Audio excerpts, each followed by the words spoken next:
Hello everyone, welcome back to my channel. This is Shubhadeep Mondal, a final year MBBS student of Mendipur Medical College and Hospital. তো দেখো তোমরা আমাকে অনেকেই জিজ্ঞাসা করছে 2024 ব্যাচে যে কবে দাদা রিভিউ রেজাল্ট বেরোবে। আমরা ফ্রাস্ট্রেটেড হয়ে যাচ্ছি, আমাদের রিভিউ রেজাল্ট বেরোচ্ছে না, ঠিক আছে, এনরোলমেন্টও হচ্ছে না। তো দেখো ভয় পাওয়ার কিছু নেই, অ্যাট দ্য আর্লিয়েস্ট, ঠিক আছে, আমি যেটা জানতে পেরেছি। এবার দেখো ইউনিভার্সিটি সবসময় তো এদিক ওদিক চেঞ্জ হতে থাকে, ওদের কোনো ঠিক নেই। আমি 4 বছর ধরে দেখে আসছি ওরা এরকমই করে। আর ওদের হাতে এখন যথেষ্ট টাইম আছে বলে ওরা কিছু করছে না, ঠিক আছে। 19 তারিখ থেকে তোমাদের পরীক্ষা, তোমরা অবশ্যই কিন্তু ভালো করে পড়ো। আর্লিয়েস্ট কিন্তু তোমাদের টুইস্টে, মানে এই যে টুইস্টে আছে 10 তারিখ, তার মধ্যে বেরোনোর খুব বেশি প্রবাবিলিটি আছে, যেটা মানে জানতে পারলাম আর কি। তো তারপরে কিন্তু তোমাদের এনরোলমেন্ট স্টার্ট হবে, ঠিক আছে। এনরোলমেন্ট স্টার্ট হলে মোটামুটি 4-5 দিন চলবে। তারপর তোমাদের অ্যাডমিট কার্ড দেখবে, সেই তোমাদের পরীক্ষার একদিন আগেই বেরোবে, ঠিক আছে। ওরা যতই বলুক যে না আমরা 2-3 দিন আগে দিয়ে দেবো, কিন্তু এই পরীক্ষার আগের দিনই ওই মানে বেরোবে আর কি অ্যাডমিট কার্ডটা। তো তোমরা ফ্রাস্ট্রেটেড হওয়ার কোনো কারণ নেই, ঠিক আছে। তোমরা ভালো করে পড়াশোনা করো, আমি জানি ইউনিভার্সিটি আমাদের এরকমই।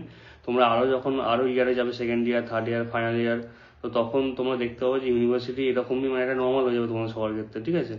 তো ইউনিভার্সিটির উচিত যে একটা কিছু আপডেট ভালো করে দেওয়া। আর একটা জিনিস যেটা, যে এবছর কিন্তু প্রচুর স্টুডেন্ট তোমাদের মানে রিভিউ তো দিয়েছে, ঠিক আছে। তারও একটা কারণ হচ্ছে একটুখানি লেট হওয়ার, ঠিক আছে। তো 1 মাসের বেশি সময় লেগে গেছে খাতা ফাতা সব দেখতে।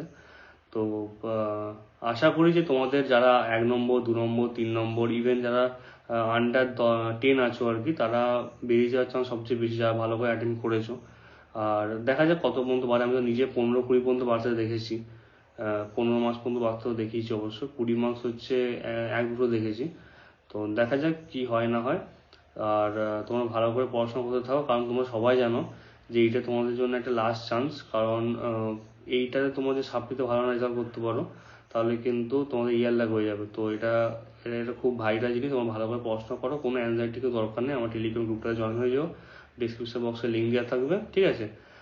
তো ওখানে আমি আপডেট দিয়ে দেবো যখন রেজাল্ট তোমাদের বেরোবে। আর ভালো করে পড়াশোনা করো, আর দিনে এখন মোটামুটি 12-13 ঘন্টা পড়ার চেষ্টা করো। আর ভালো করে 10 ইয়ার্সটা পড়ো, 10 ইয়ার্স সাপ্লি প্লাস রেগুলার, ঠিক আছে। সাপ্লি প্লাস রেগুলার এটা পড়বে। আর তারপর যদি তোমাদের টাইম থাকে, চেষ্টা করবে তোমরা যে স্যারের কাছে পড়েছো তার নোটসে কিছু কিছু পয়েন্ট, যেটা তোমাদের মনে হয় যে না এটা আসতে পারে, বা হয়তো হতে পারে যে সেমিস্টার পেপারে এসছে তোমরা দেখেছো, তো সেই পেপারগুলো ভালো করে করো, ঠিক আছে। এখন এটাই বলার। তোমার আর ভালো করে লিখে আসবে, ঠিক আছে। পুরো অ্যাটেম্প করে আসবে, না পারলে পাশের জনকে জিজ্ঞাসা করবে। যতদূর তোমার এক্সাম হলে কারেকশন তোমরা করতে পারো তোমরা করবে, কারণ মানে তোমাদের সব লিখে আসতে হবে তোমাদের পাস করতে হয় সাপ্লিতেও। কারণ খাতা এখন স্টিক দেখা হচ্ছে যত দিন যাচ্ছে। তো ঠিক আছে, দেখা হচ্ছে নেক্সট ভিডিওতে। Thank you very much. আর তোমরা কমেন্ট করো নিচে যদি কোনো ডাউট থেকে থাকে তোমাদের, আর ভালো করে অবশ্যই পড়াশোনাটা করতে হবে। Thank you.